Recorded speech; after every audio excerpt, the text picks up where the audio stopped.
नमस्कार। आज के इस वीडियो में हम बुलियन का आउटलुक देखेंगे। देखिए, सबसे पहले अगर हम बुलियन की अगर बात करें तो मार्केट में वोलेटिलिटी काफ़ी बढ़ते हुए दिखाई दे रही है। नो डाउट आज बजट का दिन है, लेकिन बजट में हमने ऐसा कुछ इम्पैक्ट आता हुआ नहीं देखा जो बुलियन को इम्पैक्ट करता हुआ दिखाई दे। तो सबसे पहले अगर हम प्राइस परफॉर्मेंस की बात करें तो पिछले 1 हफ्ते में सोने में हमने लगभग सवा % की तेज़ी आती हुई देखी, जबकि चाँदी काफ़ी फ्लैट रही है। इंटरनेशनल में भी गोल्ड हमने 2020 के ऊपर जाते हुए देखा और प्राइसेस ने लगभग 2056 तक का हाई दिखाया।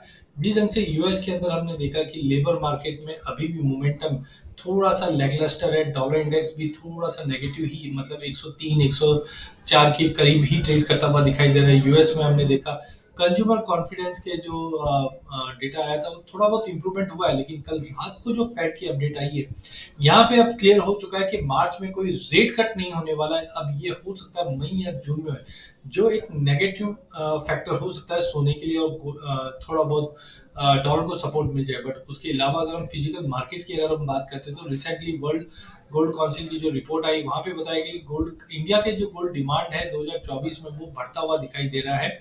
वहीं 2023 के अंदर लगभग 3% का फिजिकल मार्केट में ड्रॉप आया है, जो लगभग 747.5 टन के आसपास का हमने देखा कि डिमांड है, जो 2020 के बाद सबसे लोवेस्ट रही है। दूसरी ओर ग्लोबल में सिल्वर जो डेफिसिट है वो थोड़ी बहुत ईज होते हुए दिखाई देगी। बट कहीं ना कहीं डॉलर पे आपको नजर रखना अगले 1 हफ्ते के लिए, क्योंकि जो डेटा पॉइंट है वो अब कहीं ना कहीं डॉलर के लिए थोड़ा बहुत सपोर्टिव आते हुए दिखाई दे रहे हैं। और सबसे बड़ा जो सेटबैक रहेगा सोने चांदी के लिए कमिंग वीक में वो रहेगा इंटरेस्ट रेट मार्च में अब कट नहीं होगी, अप्रैल में नहीं होगी, अब जाके मई या जून में ही होगा, जिसके चलते हमें लगता है एक करेक्शन बन सकता है।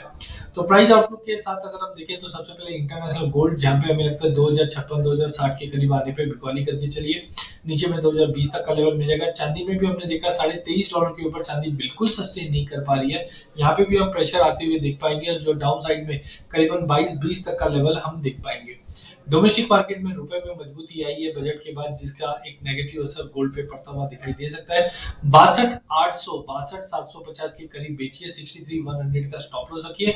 62,000 तक के लेवल हम गोल्ड में देख पाएंगे। वही अगर चांदी की अगर बात करें तो 72,500 72,500 के करीब बेच के चलिए, 73,200 तक का स्टॉप लॉस रखिए। 71,500 तक के लेवल हम चांदी में भी देख पाएंगे। जिस ढंग से सोने और चांदी के रेशियो में बाउंस आया है फिर से, ये कहीं ना कहीं चांदी पे ज्यादा दबाव लाता हुआ दिखाई दे सकता है।